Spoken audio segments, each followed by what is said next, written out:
네, 비상계엄 사태를 수사 중인 검찰특별수사본부가 윤석열 대통령에게 2차 소환 통보를 한 뒤 답변을 기다리고 있습니다. 윤 대통령의 출석 여부는 아직 알 수 없는 상황인데요. 네, 현장에 나가 있는 취재기자 연결하겠습니다. 김예린 기자. 네, 서울중앙지검에 나와 있습니다. 검찰은 어제 윤석열 대통령에게 재차 소환 조사를 통보했는데요. 이번 주 토요일인 21일 오전 10시 출석을 요구한 것으로 파악됐습니다. 윤 대통령은 지난 15일에 조사를 받으라는 검찰의 1차 소환 통보에는 변호사 선임이 끝나지 않았다는 이유로 응하지 않았습니다. 이후 김홍일 전 방송통신위원장을 대표로 맡고 윤갑근 전 대구 고검장의 합류도 유력한 변호인단을 꾸리고 있는 것으로 알려졌는데요. 김홍일 전 위원장은 오늘 오전 연합뉴스TV 기자와 만나 변호인단 구성과 윤 대통령의 검찰 출석 여부에 대해 할 얘기가 아무것도 없다며 말을 아꼈습니다.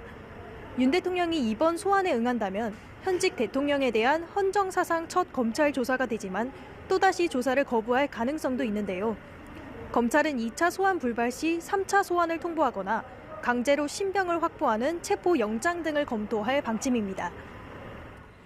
계엄군 핵심 지휘부 수사에 속도를 내는 가운데 박안수 전 계엄사령관에 대한 구속영장도 조금 전에 발부가 됐고요. 또 김용현 전 국방장관의 구속기한은 연장이 됐다고요. 네, 김용현 전 국방부 장관의 구속기한은 긴급체포 열흘 뒤인 오늘까지였는데요. 검찰은 오는 28일까지 구속기한을 연장하기로 했습니다. 검찰은 김 전 장관이 계속해서 진술을 거부하고 있고 아직 사건 주요 관련자들에 대한 조사가 진행 중인 점 등을 고려해서 연장을 결정한 것으로 보입니다. 비상계엄 사태 당시 핵심 역할을 한 군 지휘부들의 신병 확보도 연일 이어가고 있는데요. 계엄사령관이던 박안수 육군참모총장은 오늘 오전 10시부터 열린 구속심사에 나오지 않았습니다.